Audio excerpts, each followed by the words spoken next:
E eu quero falar algumas verdades aqui, porque tem pessoas que têm dificuldade em relação a esse assunto, sobre salvação para a família, né? E eu quero trazer aqui algumas verdades em um texto, em Atos 16.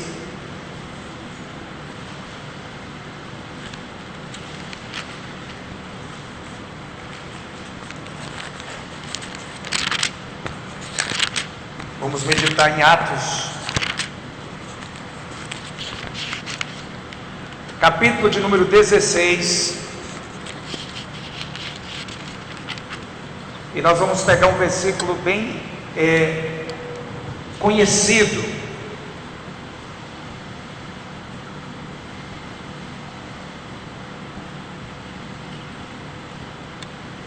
Vamos, você que pode se colocar sobre os seus pés, faça isso. Vamos ver a partir do versículo 23. Diz assim, Atos 16, 23.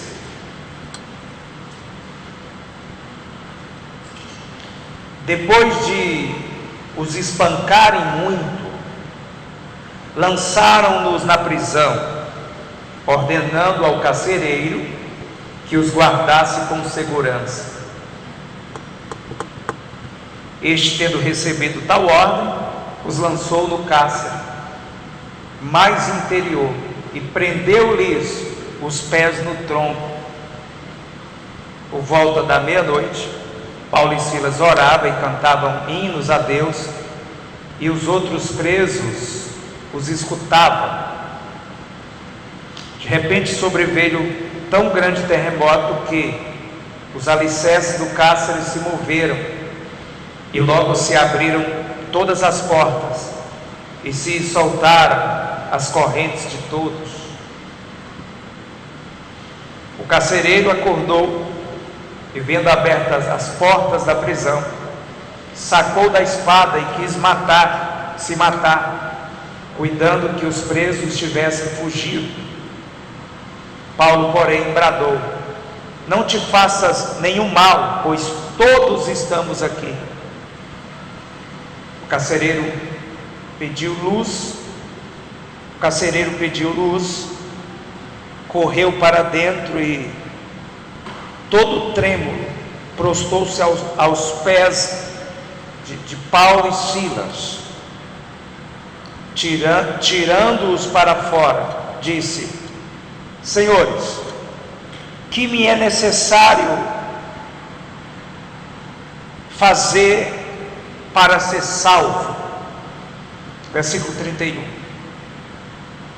E eles responderam: crê no Senhor Jesus Cristo e será salvo tu. E lhe pregaram a palavra do Senhor e a todos os de sua casa,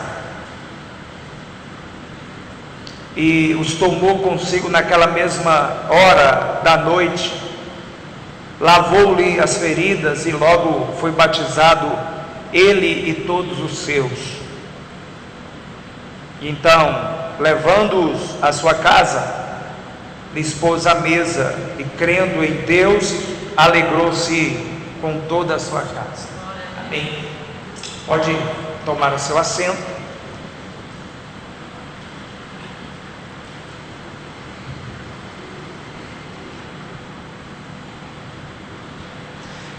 Queridos, hoje eu disse que o tema seria, o assunto seria: o que fazer para a sua família ser salva? Amém?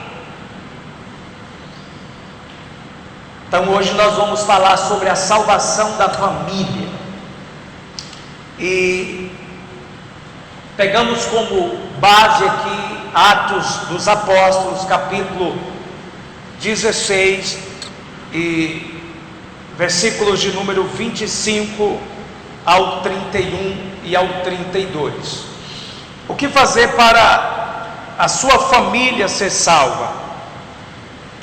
Falando sobre salvação, nós sabemos que A salvação é um projeto familiar, né? A salvação, na realidade, ela é um projeto familiar. Porém, existe uma verdade: a escolha é individual. Diga assim comigo: a salvação é um projeto familiar, porém a escolha é individual. Por que eu disse isso? Porque nós acabamos de meditar em um versículo que está em um texto, em Atos capítulo 16, versículo de número 31, que diz: crê no Senhor Jesus e será salvo tu e a tua casa.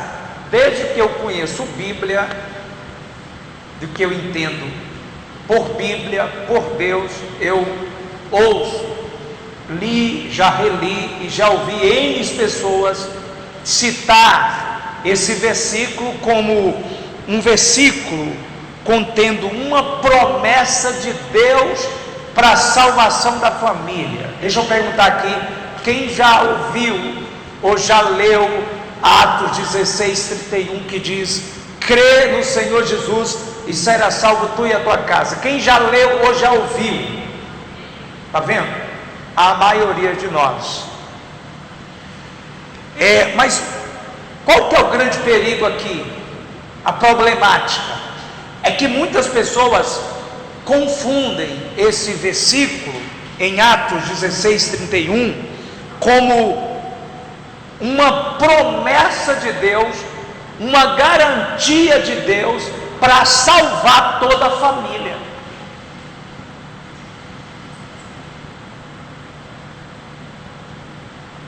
Por carência do contexto, tem pessoas que têm dificuldade em entender esse versículo aqui, né? Então tem muita gente que faz confusão a respeito de Atos 16, 31. Como, pastor? Confundem esse texto de Atos 16, 31 como uma garantia de Deus, uma promessa de Deus para salvar toda a família. É ou não é?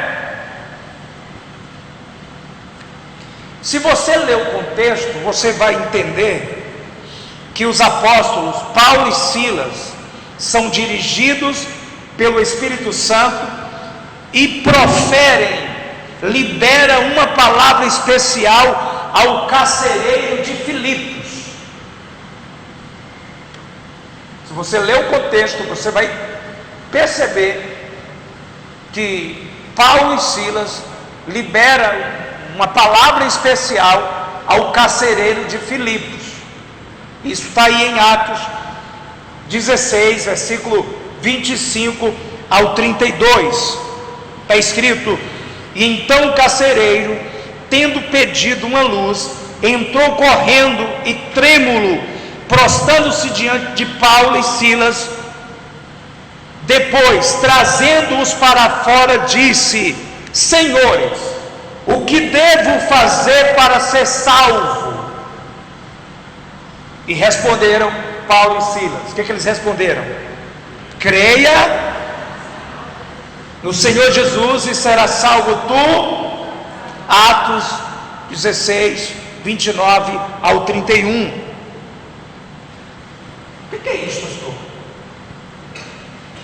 Quando eu digo que Atos 16, 31 não é uma garantia de Deus para a salvação da família, pastor, o que é isso? O que o senhor quer dizer quando o senhor diz que Atos 16, 31 não é uma promessa, não é Deus garantindo a salvação de toda a família? Qual que é a explicação? O que o senhor quer falar com isso? Não é uma promessa? Não, não é uma promessa de Deus. Foi uma palavra dirigida de Paulo e Silas, direcionada pelo Espírito Santo ao carcereiro de Filipos. Quando uma pessoa ela é salva isso não significa que automaticamente toda a sua família vai ser salva. É a primeira verdade sobre essa questão da salvação da família, né? Algumas verdades que a gente tem que deixar claro aqui. A primeira verdade é: quando um integrante de uma casa é salvo, isso não significa que automaticamente toda a família será salva. É a primeira verdade que eu gostaria que vocês pensassem comigo. Ou que toda família se converterá ao Senhor. Por quê, pastor? Porque a salvação é uma resposta para Deus, e essa resposta é individual. Claro que o projeto de Deus é salvar toda a família. Haja visto que foi Deus que constituiu a família. Quem está comigo, diga amém. Existe na Bíblia promessas de Deus em relação à família. Deus constituiu a família. Mas o que eu gostaria que você entendesse, que quando uma pessoa é salva, isso não significa que automaticamente toda a família vai ser salva e vai se converter a Jesus. Porque a resposta para Deus em matéria de salvação é individual. Quem entendeu até aqui? Eu digo que a resposta para Deus em matéria de salvação, ela é o quê? Individual. O amor de Deus é aberto a todos, sim ou não? Sim. Mas a decisão corresponde a cada um de nós. O projeto de Deus é para salvar todos. O amor de Deus é aberto a todos, sem exceção de ninguém, de nenhum. Mas a decisão para a salvação corresponde de cada um. Então, primeira verdade que eu gostaria que você entendesse em matéria de salvação da família, né?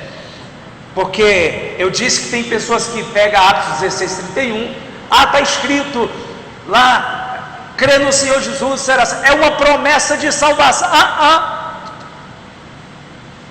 Lá não é uma promessa de salvação para toda a família. Lê o contexto.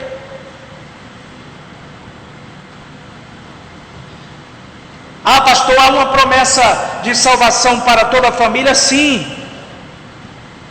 Claro que Deus tem em mente salvar toda a família. Diga assim: Deus constituiu a família. Nesse texto, no episódio do carcereiro de Filipos, o que acontece? Paulo e Silas é preso,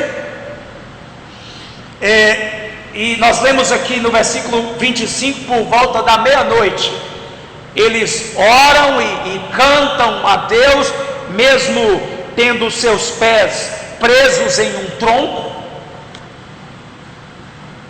Diz a Bíblia no versículo 24, depois de ter sido espancado, no versículo 25, por pregar a palavra, por pregar o evangelho, foram espancados e lançados em uma cela fria, e dentro dessa cela ainda colocaram os seus pés em um tronco, presos em um tronco, para reforçar a segurança, para que os dois homens de Deus não fugissem.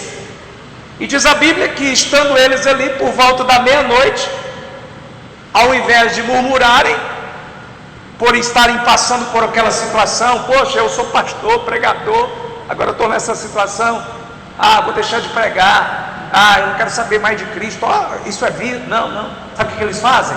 Mesmo passando por tudo aquilo, ao invés de murmurar, eles começam a cantar louvor a Deus. Sabe que hora era essa? Está escrito aí, por volta da meia-noite. Eles começam a adorar a Deus, mesmo depois de serem espancados e aprisionados. Eles adoram a Deus, e a Bíblia diz que de repente sobreveio um grande terremoto, e os alicerces do cárcere se moveram. Diga glória a Deus. e logo se abriram todas as portas,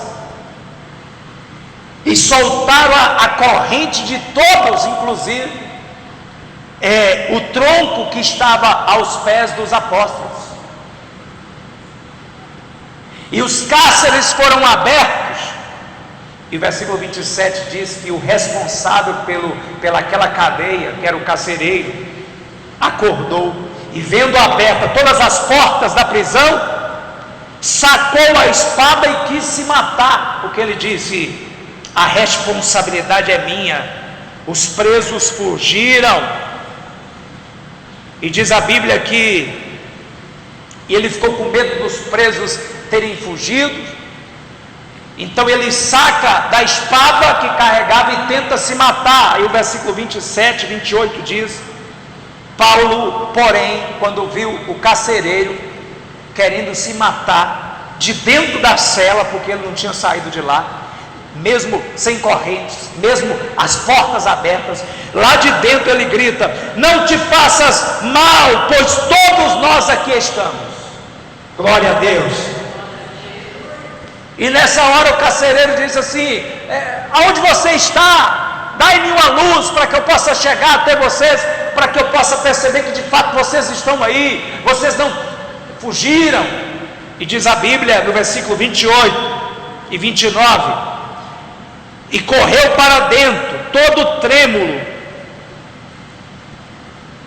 e prostou-se aos pés de Paulo e Silas.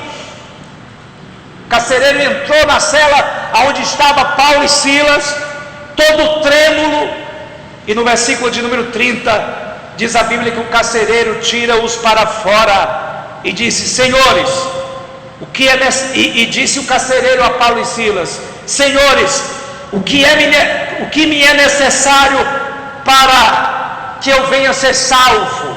Aí no versículo 31 eles respondem: crê no Senhor Jesus e será salvo tu e a tua casa. E no versículo 32 diz: e lhe pregaram a palavra do Senhor e a todos de sua casa. Então foi isso que aconteceu. Olha o que aconteceu: terremoto, era noite, ninguém era capaz de enxergar nada. O carcereiro achou que todo mundo tinha fugido porque ele não via nada. Tudo indica que isso, possivelmente Paulo e Silas, eles tiveram uma revelação específica sobre a vida daquele homem, sobre o propósito de Deus para a vida do carcereiro. Tudo indica que Paulo e Silas teve uma direção, uma revelação específica para a vida daquele moço. Por isso que eles liberaram essa palavra dizendo: olha, crê no Senhor Jesus e será salvo tu e a tua casa. E essa revelação impediu que aquele homem, essa revelação que esses homens de Deus tiveram, impediu que aquele homem tirasse a sua vida. Eles foram rápidos no gatilho. Eles olham para o homem, quando percebem que ele ia tirar a vida, eles têm uma direção de Deus, liberam uma palavra, e essa palavra foi poderosa o suficiente para impedir que aquele homem desse cabo da sua vida. Diga glória a Deus. E diz a Bíblia que ao escutar a palavra, o carcereiro responde ao chamado de Deus e pergunta para Paulo e Silas, dizendo: o que é necessário para que eu venha ser salvo? Porque eu ouvi a palavra, eu creio nessa palavra. E nesse momento os apóstolos declaram: crê no Senhor Jesus e será salvo tu e a tua casa. Provavelmente temos aqui uma revelação de Deus, uma direção de Deus para Paulo e Silas no que diz respeito à vida desse homem. Mas, apesar de não termos aqui uma promessa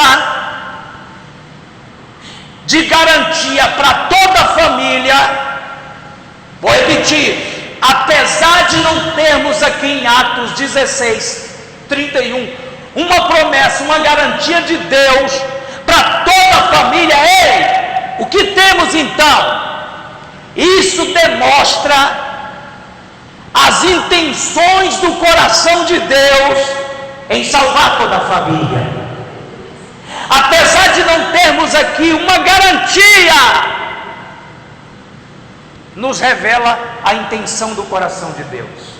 Qual que é a intenção do coração de Deus? Salvar a família. Apesar de não ser uma garantia, a revelação que Paulo e Silas têm para a vida daquele homem revela a intenção do coração de Deus em salvar a família. Glória a Deus. Hoje estamos aqui no templo da Igreja Batista Apacentai, na rede da família. E esse texto nós aprendemos, isso nos revela a intenção do coração de Deus. Qual que é a intenção do coração de Deus? Salvar a família. Diga glória a Deus.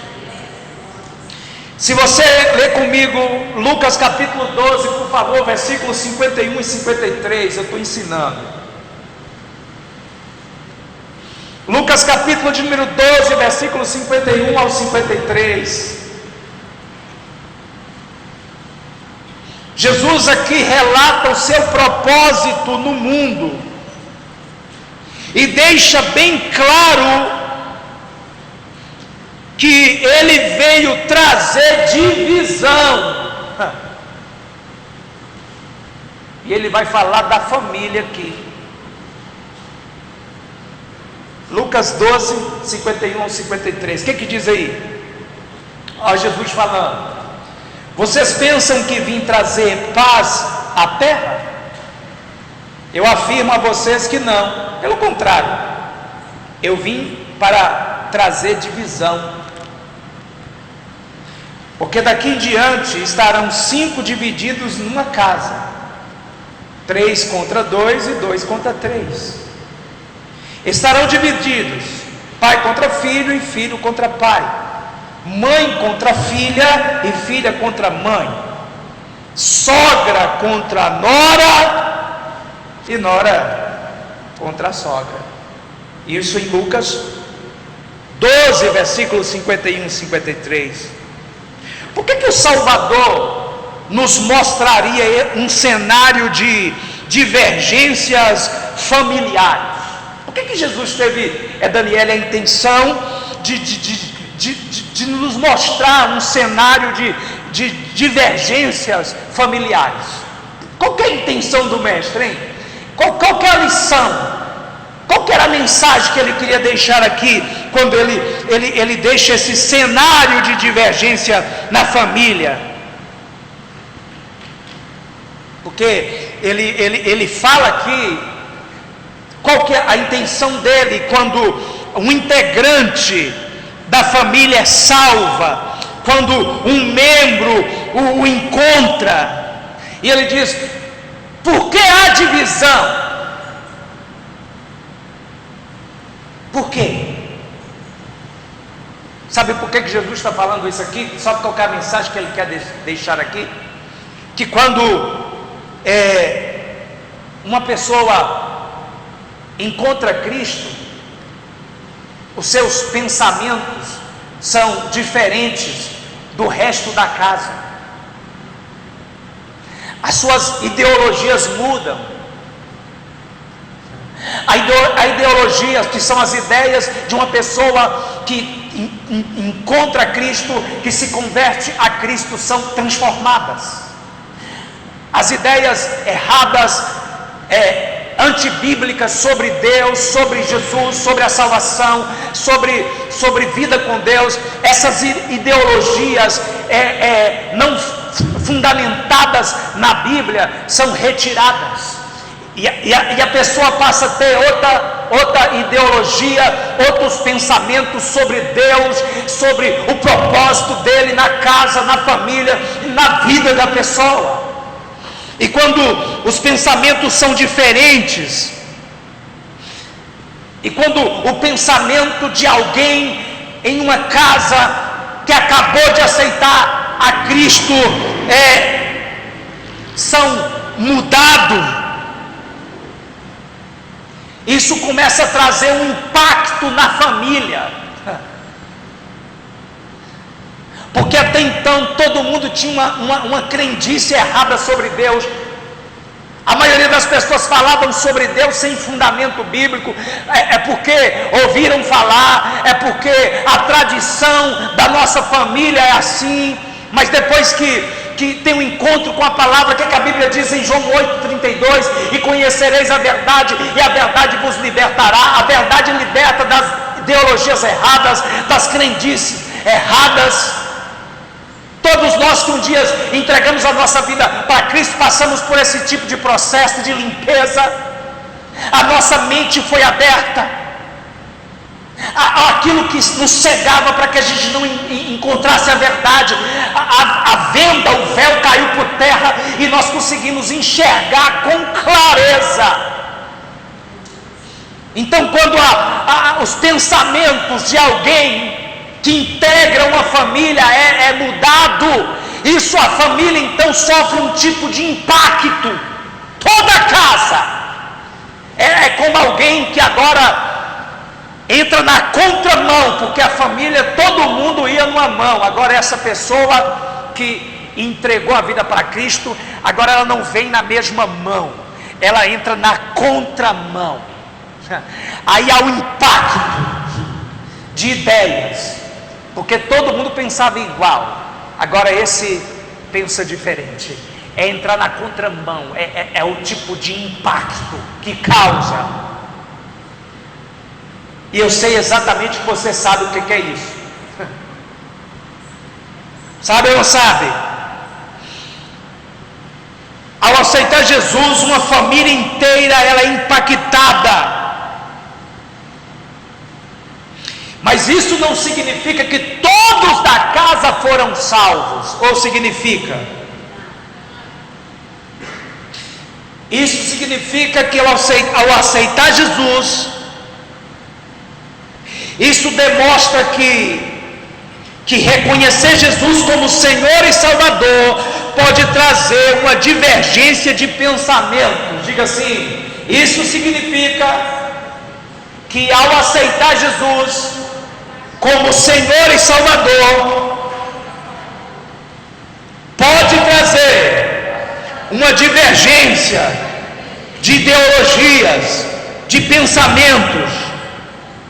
Lembre que a salvação é uma escolha. Deus não força ninguém a aceitá-lo como Salvador. Por isso a salvação ela é individual. Agora você vai entender por que Jesus falou: vocês não pensam que eu vim trazer paz na terra, eu vos afirmo, pelo contrário, que vim trazer divisão. Porque daqui em diante estarão 5 divididos em uma casa, 3 contra 2, 2 contra 3, estarão divididos pai contra filho, filho contra pai, mãe contra filha, filha contra mãe, sogra contra nora, nora contra sogra, etc, etc. Agora você está entendendo por que Jesus disse isso? Porque o aceitá-lo como Senhor e Salvador de suas vidas traz esse tipo de impacto na família. Isso traz divergência de pensamentos.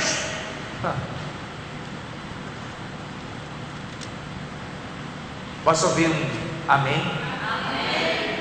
Está parecendo que está complicado, então acho que você está pensando assim, mas então não tem jeito. Deu ruim. E agora? Vamos lá. Tudo bem, pastor, eu entendi que Atos 16:31 não é uma promessa, mas revela a intenção do coração de Deus. Entendi o contexto, que os apóstolos foram direcionados para liberar uma palavra de Deus para a vida do carcereiro, e isso o impediu de tirar sua vida. Eu creio que você entendeu isso. Entendi quando Jesus disse em Lucas, capítulo de número 12, versículos 51 e 53, quando ele disse que veio trazer divisão, pai contra filho. E entendi, porque ao aceitar Jesus traz um impacto na família, traz mudança mudança de pensamentos, ideologias. Isso de alguma forma estremece as bases da família, as crendices, ideologias, tradições, etc. Ok, mas a pergunta que não quer calar é o seguinte: o que fazer por minha casa? Então, o que fazer para que minha casa seja salva? Tem como, pastor, salvar a casa mesmo depois que eu coloquei? Tem. Então agora eu quero falar em rápidas palavras o que fazer por sua casa, para que a sua casa seja alcançada pelo Senhor. Quantos querem que a família seja alcançada por Deus? Toda a família. Porque você entendeu que a intenção do coração de Deus é salvar toda a família, mas Ele não força ninguém tê-lo como Salvador. É uma questão de escolha individual de cada um. O que fazer para que todos os integrantes de uma família sejam alcançados, aqueles que estão perdidos? Tem alguém perdido lá na sua família, distante? O que fazer para trazer esse povo para perto? Porque você tem andado preocupado, não é isso? A gente não preocupa quando alguém está distante, algum integrante da família não está indo bem. Eu preocupo, porque se você só se preocupa se você está indo bem, se você está acertando, se está tudo bem na sua casa e o restante da sua família, isso não é cristianismo. Eu não quero que só eu vá bem, que só minha família acerte. Eu quero que toda a minha família acerte e vá bem também. Então, se você tem percebido que tem alguém distante, que tem alguém que não tem ido bem, e a intenção do seu coração é que a sua família seja alcançada, a primeira coisa a se fazer, tomando como base aqui a lição, o exemplo, a mudança sofrida por esse carcereiro. O que fazer, pastor? O que fazer? Primeira coisa, pregue a palavra. O que fazer para aqueles que estão longe? Volte, se aproxime, para aqueles que estão perdidos sejam alcançados. Primeira coisa a se fazer, pregue a palavra. Olha o que diz em Atos 16:32, o que aconteceu? E pregaram a palavra de Deus ao carcereiro e todos os que faziam parte da casa dele. Diga glória a Deus. Os familiares não se convertem automaticamente para a salvação. É necessário se falar da palavra para sua família. Eles não vão se converter por divina revelação do Espírito Santo. Eles não vão se converter automaticamente pelo fato de você se converter a Cristo.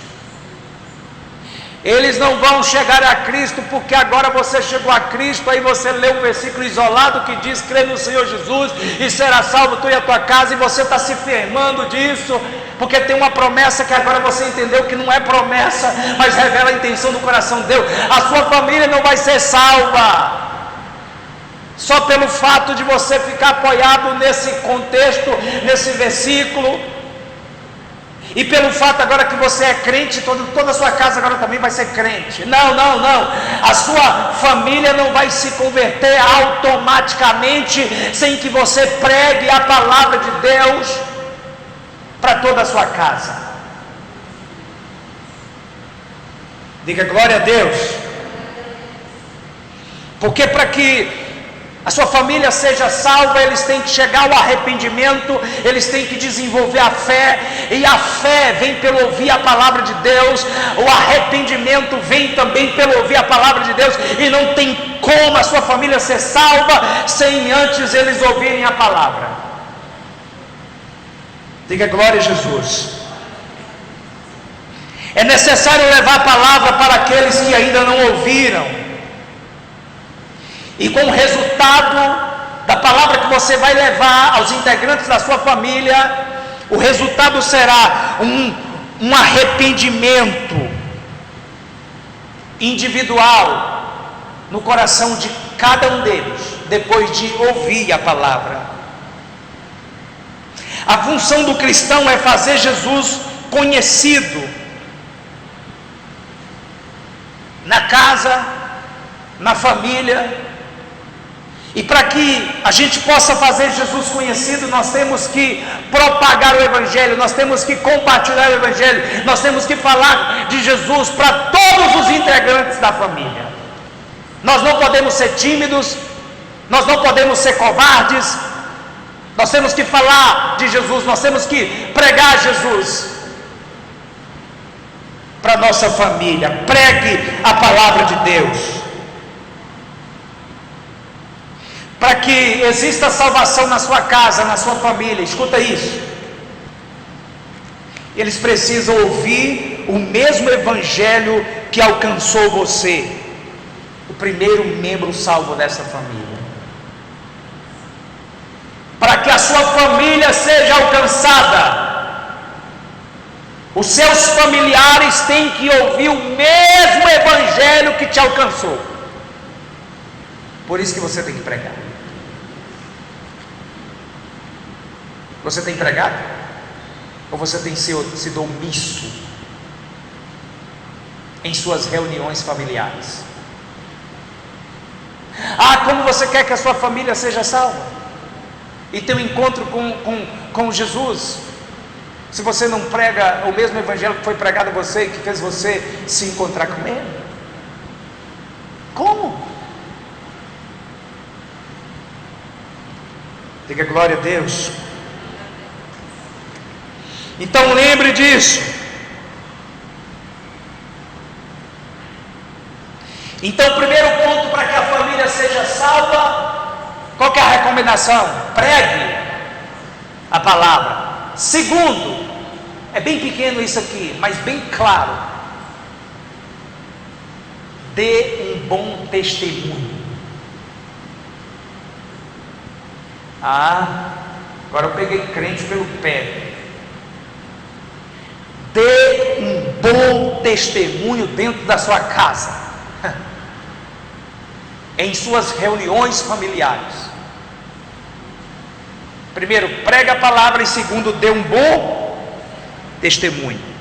Olha o que diz a Bíblia em 1 Coríntios 7, 12 ao 14. Nós já estamos terminando.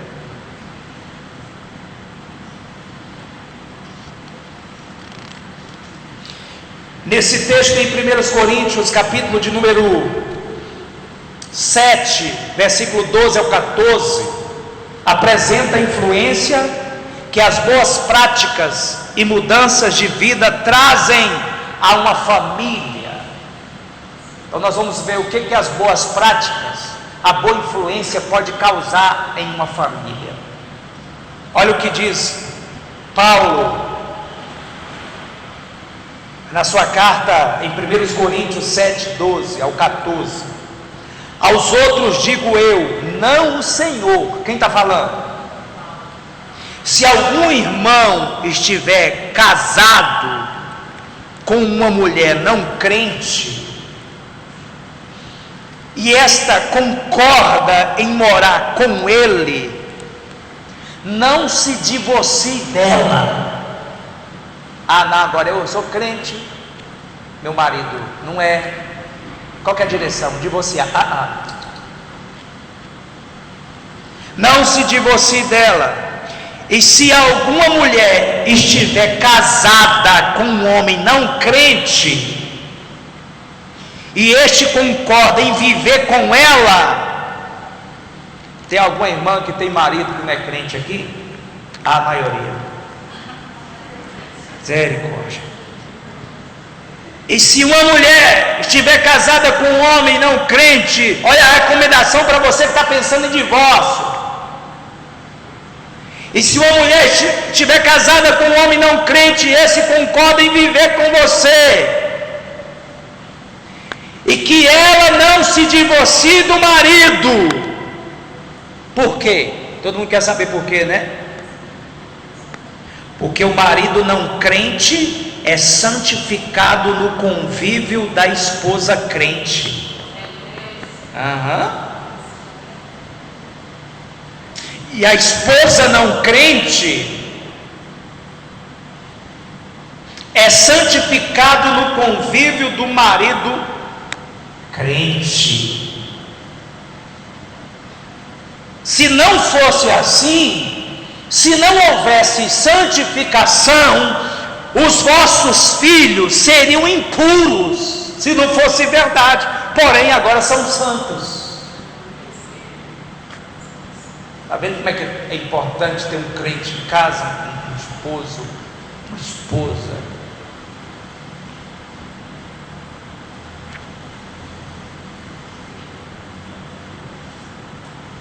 Preste atenção, não é só aquilo que se fala, mas a maneira que você vive, o seu testemunho vai falar mais alto do que as suas palavras. Porque tem gente, tem crente, esposa, esposo, filho, que fala uma coisa, mas demonstra outra nas atitudes.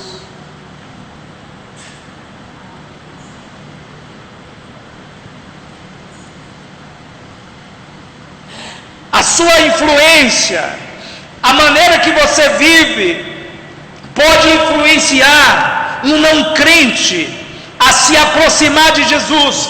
O seu bom testemunho cria oportunidades capazes de inspirar mais pessoas a se converterem a Cristo. Suas atitudes falam mais do que as suas palavras, tem hora. Eu lembrei de um pai que era crente na igreja, mas em casa ele era agressivo, estúpido. Na igreja ele era uma coisa, dentro de casa era outra. Aí o filho, em todo culto, acompanhava o pai nas reuniões. E ao sair do culto, o filho cresceu percebendo as atitudes do pai na igreja e dentro de casa. Aí o filho então chamou a mãe em particular e disse assim: mãe, eu tive uma ideia. E a mãe perguntou assim: qual ideia? Vamos morar na igreja, porque lá papai é bonzinho. Queima Jesus. O que tem de crente,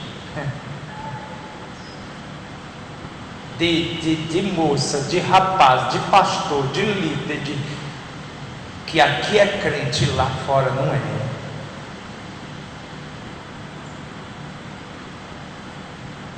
Ser crente aqui é fácil. Difícil é ser crente dentro da sua casa.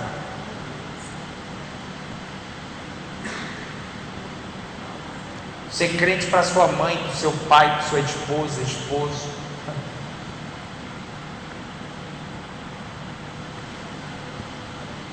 As suas atitudes vai influenciar muito mais do que as suas palavras. Está vendo porque de repente você tem dificuldade que a sua família se converta? Por que a sua família não vem para o culto e não quer ocupar o mesmo espaço que você está ocupando? É porque aqui você é crente, chega lá e eles veem uma coisa totalmente diferente. Eles falam assim: mas eu não quero ser como ela, porque pregam Jesus e eu não vejo isso. Eu li um livro que diz que de repente você vai ser o Jesus que a sua mãe vai conhecer, que o seu pai vai conhecer, que o seu colega de escola vai conhecer. Porque quando ele fala de Jesus, eles não viram Jesus, eles veem você. Você vai ser o Jesus que a sua família vai conhecer. Nessa geração, quem é o Jesus? Nós somos o Jesus. Nós somos o Jesus para dentro da nossa casa, para a nossa família. O último Jesus que eles vão conhecer somos nós. Eles não viram, eles vão olhar para você. Eles vão olhar e falar assim: realmente Jesus existe, porque vão olhar para suas atitudes e vão querer te imitar. Agora, se esse Jesus está adulterado, está com um problema, aí eles não vão querer esse Jesus, porque eles não estão vendo Jesus. Se Jesus ama, eles têm que ver você amando. Se você prega que Jesus perdoa, quando vê você perdoando, fala: realmente eu quero esse Jesus, porque ele perdoa mesmo. Olha aí, Rose está perdoando.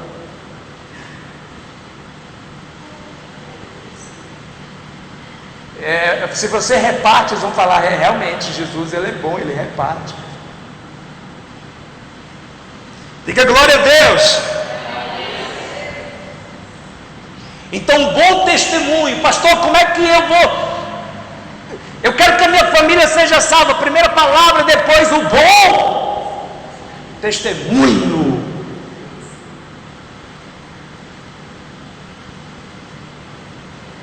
Eu, como pastor da Igreja Batista Pacentai,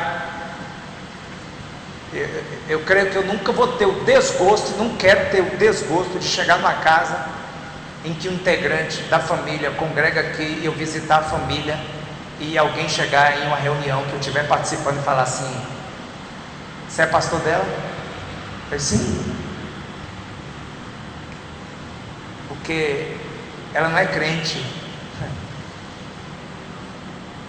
Você é pastor dessa menina? Sim. Tem certeza? Porque aqui dentro de casa ela é terrível. Ele é terrível. Eu não quero ter o desprazer de chegar nesse nível. Eu quero, graças a Deus, as famílias que eu tenho frequentado com a pastora, eu falo assim: minhas filhas são crentes mesmo, meus filhos são de Deus, tiveram um encontro com Cristo. Aqui ninguém está para fingir, não é isso? Ser uma coisa que não é. De fato tivemos um encontro com Cristo, e isso marcou toda a nossa vida. Diga glória a Deus. Quem teve um encontro com Cristo que transformou a sua vida, dê uma salva de palmas para Jesus. Enquanto você bate palma, diga glória a Deus, aleluia. E para terminar, só tem mais uma coisa. Tem várias coisas, mas eu quero a última coisa, para que a sua família seja salva: a intercessão. Primeiro palavra, segundo bom testemunho, e depois a intercessão. 1 Timóteo 2, primeiro diz assim: antes de tudo peço que façam súplicas e orações, intercessões e ações de graças em favor de todas as pessoas. Olha a recomendação de Paulo a Timóteo: antes de tudo peço que façam súplicas e orações, e intercessões e ações de graça em favor de todas as pessoas. Você sabia que a intercessão é a parte de uma cooperação necessária para com Deus?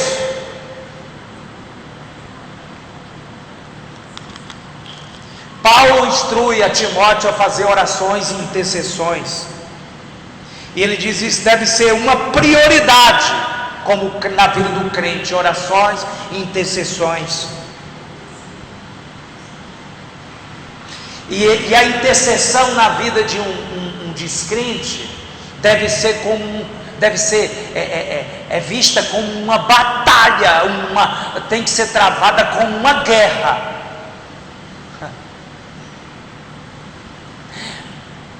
Tem que ser esse nível de intercessão. A intercessão por aqueles que ainda não conhecem a Jesus como Salvador deve ser travada como uma guerra. Sabe o que é uma guerra? Para você vencer uma guerra, você já viu nos filmes de guerra, quando alguém quer vencer? Então a intercessão para que alguém da sua família seja salva tem que ser tida como uma guerra. Tem que empregar força, tem que ser valente, até você ganhar essa guerra, ganhar essa pessoa para Cristo. tirar essa pessoa das garras do Satanás, dos vícios, do pecado. Trava uma guerra. A intercessão tem que ser como uma guerra, e você vai empregar força, tempo, até você ver essa pessoa se libertando. Não é isso? Dos vícios. Tem que ser assim um nível de intercessão, como uma guerra para a vida de alguém não crente.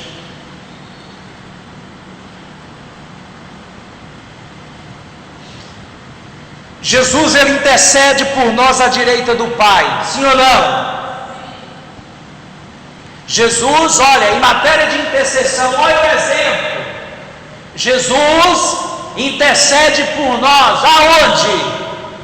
A destra ou a mão direita do Pai, está escrito.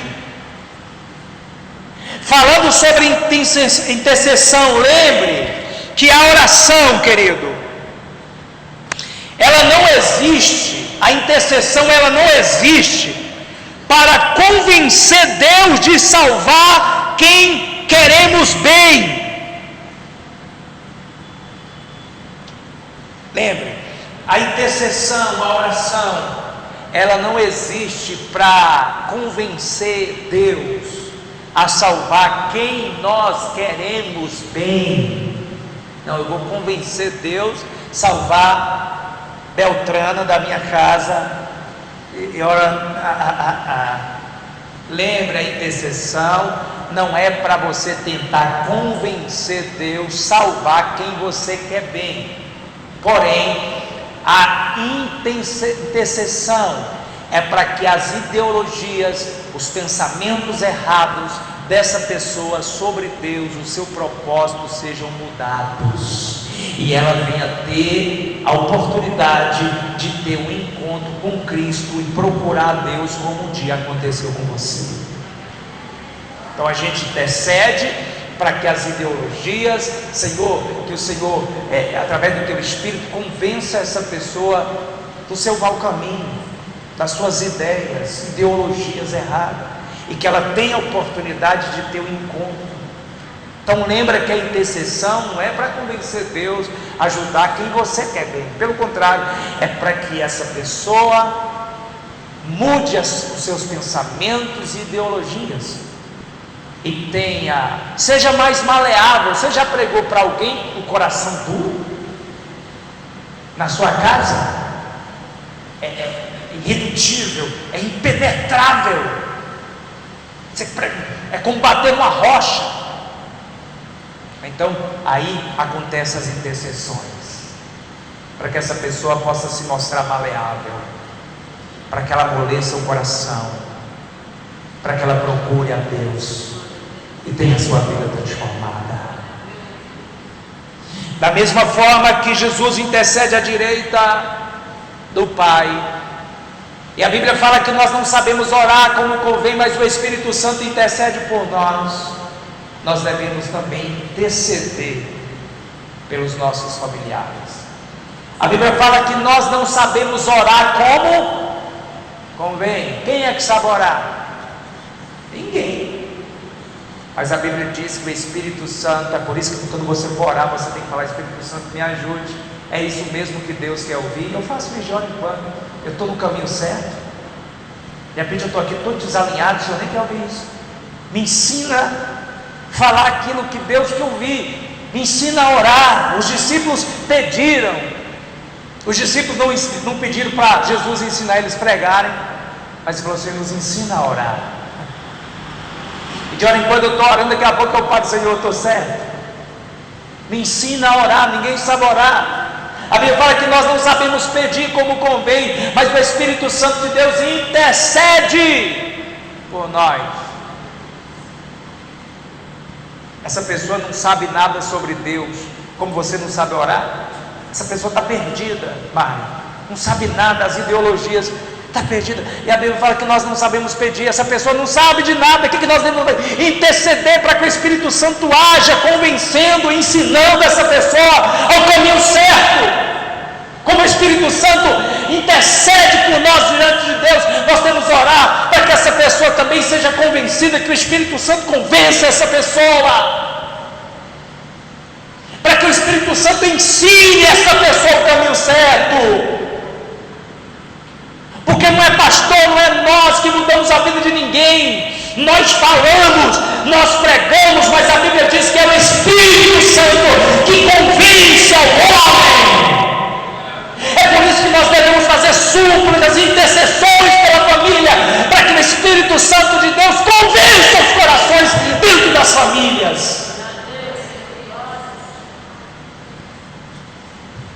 De repente você tem falado muito e orado pouco. De repente você tem pregado muito e intercedido pouco.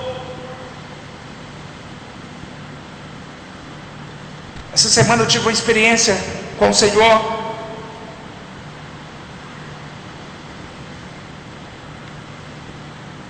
E há algum tempo que eu não oro para um integrante da minha família.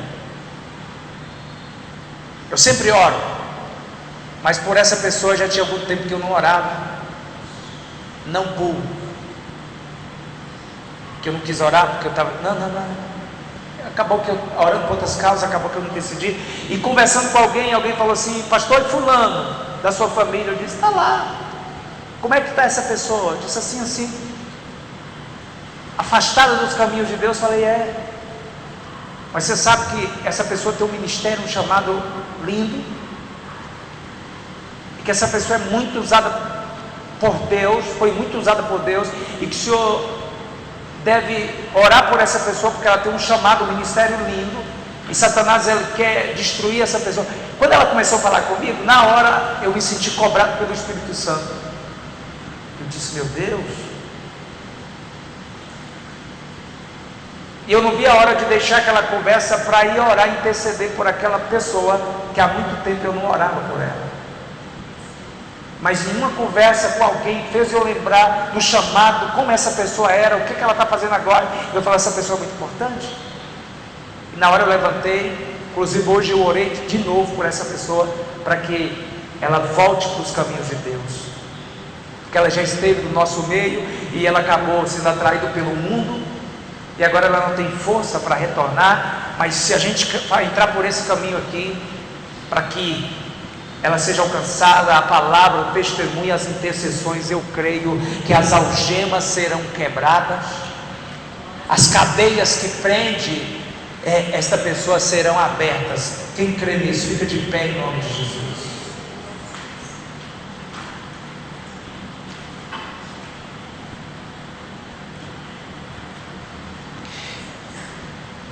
Para terminar, lembre que não há garantias, não há garantia de salvação ao orar, não há garantia de salvação ao orar, mas uma batalha por vidas se inicia no mundo espiritual quando você está orando por esta pessoa. E lembre, quem está numa missão de ver toda a sua família em casa, pai, mãe, filho salvos, lembre, quando o desânimo chegar, deve se lembrar que a hora de parar de orar chega apenas quando você tiver uma resposta de oração e ver a vida desta pessoa transformada, alcançada pelo Senhor. Lembre disso, que quando o desânimo chegar, a hora de parar de orar é só quando você ter a resposta da parte de Deus em suas orações. Aí é a hora de parar. Mas enquanto você não vê, e quando o desânimo chegar, continue orando. Continue orando. Chegou o desânimo, eu não posso parar porque minha oração não foi respondida. A minha irmã, o meu irmão, o meu tio, a minha mãe ainda não se converteu. Então lembre que não está na hora de chegar, só está na hora de parar de orar quando as suas orações forem respondidas. Quem está numa batalha espiritual por alguém aí, e nós sabemos que o desejo do coração de Deus é que todos os familiares sejam o quê? Salvas. Lembre disso, a decisão é individual.